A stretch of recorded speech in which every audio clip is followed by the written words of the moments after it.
பாகிஸ்தான் மற்றும் பாகிஸ்தான் ஆக்கிரமிப்பு காஷ்மீரில் POK உள்ள பயங்கரவாத மையங்களை குறிவைத்து இந்தியா மே 7 அன்று நடத்திய ஆபரேஷன் சிந்தூர் நடவடிக்கைக்குப் பிறகு ஜெனரல் அசிம் முனீர் தலைமையிலான பாகிஸ்தான் ராணுவம் மற்றும் அதன் உளவு அமைப்பான இன்டர்சர்வீஸ் இன்டெலிஜென்ஸ் ISI ஆகியவற்றின் பாரிய ஆயுத கொள்முதல் நடவடிக்கையை புதிய உளவுத்துறை தகவல்கள் அம்பலப்படுத்தியுள்ளன.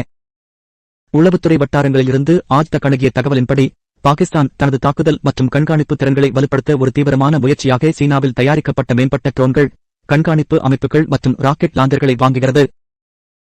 சீன கொலையாளி ட்ரோன்கள் என்றும் அழைக்கப்படும் 30 விண்லூம் ஆளில்லா வான்வழி வாகனங்களுக்கு ஏவி பாகிஸ்தான் ஆர்டர்களை வழங்கியுள்ளதாக கூறப்படுகிறது. சீனாவால் உருவாக்கப்பட்ட இந்த போர் ட்ரோன்கள் துல்லியமான தாக்குதல்களை செய்யக்கூடியவை மற்றும் இந்த மாத தொடக்கத்தில் இந்திய எல்லை தாண்டிய நடவடிக்கையைத் தொடர்ந்து பாகிஸ்தானால் பயன்படுத்தப்பட்டன. புதிய தொகுதி பாகிஸ்தானின் ட்ரோன் கடற்படையை கணிசமாக அதிகரிக்கும் என்று வட்டாரங்கள் கூறுகின்றன, ஏனெனில் அது POK முழுவதும் உணர்திறன் வாய்ந்த பகுதிகளில் ஒரு பிரத்யேக ட்ரோன் படைப்பிரிவை உருவாக்குகிறது, மேலும் POK முழுவதும் உள்ள முக்கிய பகுதிகளில் நிலைநிறுத்த திட்டமிடப்பட்டுள்ளது. ட்ரோன் போர் திறன்களை விரிவுபடுத்துவதற்கான சீனா பாகிஸ்தான் கூட்டு முயற்சியையும் உளவுத்துறை சுட்டிக்காட்டுகிறது. புதிய ட்ரோன் கடற்படையை வழங்குவதை இறுதி செய்வதற்காக சீன குழு சமீபத்தில் பாகிஸ்தானுக்கு விஜயம் செய்தது.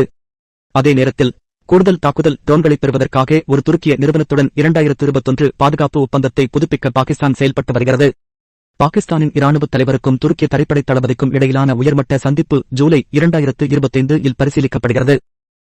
இதற்கிடையில் பாகிஸ்தான் சீனாவிலிருந்து தரைவழி ராக்கெட், கையெறி மற்றும் ஷெல் ஏவுகணைகளையும் வாங்குகிறது. இது வழக்கமான தரைவழி தாக்குதல் திறன்களை மேம்படுத்துவதற்கான ஒரு முக்கிய உந்துதலாக ஆதாரங்கள் விவரிக்கின்றன.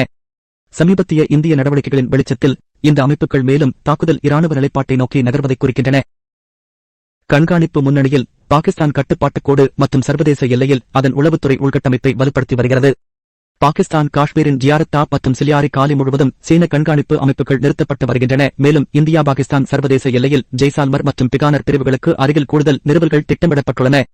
இவைதான் இந்திய படைகள் சமீபத்தில் ரகசிய தாக்குதல்களை நடத்திய அதே பகுதிகள்.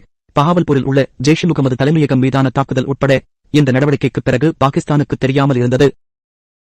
பாகிஸ்தான் எல்லைக்குள் செயல்படும் பல சீன தயாரிப்பு கண்காணிப்பு சாதனங்களை இந்திய படைகள் வெற்றிகரமாக அழித்த ஆபரேஷன் சிந்தூர் மூலம் அம்பலப்படுத்தப்பட்ட பெரிய கண்காணிப்பு மற்றும் பாதுகாப்பு இடைவெளிகளை மூடுவதற்கான பாகிஸ்தானின் முயற்சியாக இந்த புதிய கொள்முதல்களை உளவுத்துறை வட்டாரங்கள் விவரிக்கின்றன.